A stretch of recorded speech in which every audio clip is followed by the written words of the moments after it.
অনেক মা বোনরা জোহরের নামাজটা পড়েন 3টা 3:30টার দিকে। কেন?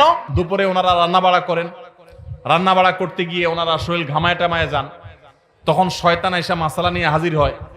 শয়তান ওনার মাথায় একটা মাসালা ঢুকায়। কি মাসালা ঢুকায়? বলে যে দেখো বোন, তুমি এত কষ্ট করে এতক্ষণ রান্না বাড়া করলা, রান্না করে গেছো, গরমে ঘামায়া স্বেচ্ছেতা হয়ে গেছো, এই শরীর নিয়ে তুমি আল্লাহর সামনে কেমনে দাঁড়াইবা বলো? তো এবার বোন শয়তানরে জিগায় মনে মনে আর কি, তাহলে কি করতে হবে?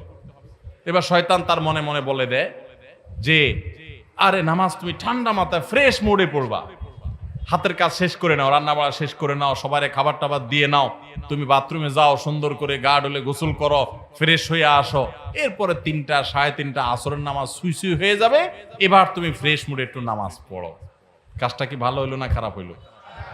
দেখতে কিন্তু ভালো মনে হচ্ছে, তাই না? যে উনি ফ্রেশ মুডে নামাজ পড়বে।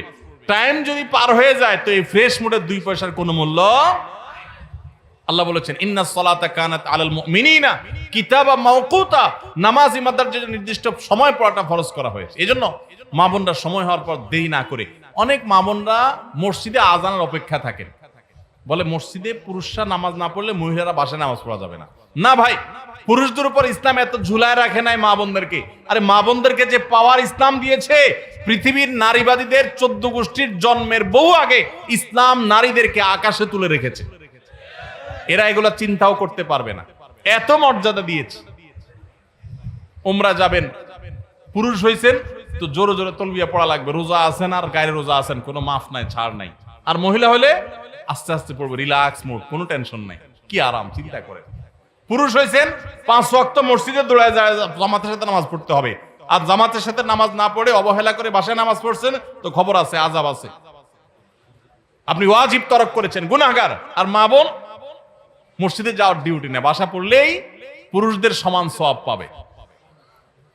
ভাই একটা একটা করে আমি দেখাই, অন্তত 10-20টা আমল আমি দেখাতে পারবো যে পুরুষদেরকে আল্লাহ এবং তার রাসূল কষ্ট করে করতে বলেছেন, একই কাজ মহিলাদের বিনা কষ্টে আরামসে রিল্যাক্স মোডে করতে বলেছেন, সওয়াব সমান, কোন কোন ক্ষেত্রে আরো বেশি।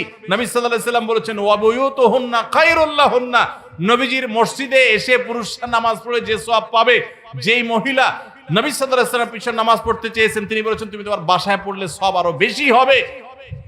মা বোনদেরকে ইসলাম এত সুযোগ দিয়েছে। তো যাই হোক, এত সুযোগ পাওয়ার পরও অনেক মা বোন তারা হেলায় হারা রমজানের এই আমলটা যদি ধরে রাখতে পারেন, পুরুষরা ওয়াক্ত মতো জামাতের সাথে আর মা বোনরা ওয়াক্ত হয়ে গেলে নিজ জায়গায় দেরি না করে নামাজ পড়ে ফেলেন, ইনশাআল্লাহ আপনার রমজান 30 দিনের হবে না, আপনার রমজান 365 দিনের হবে।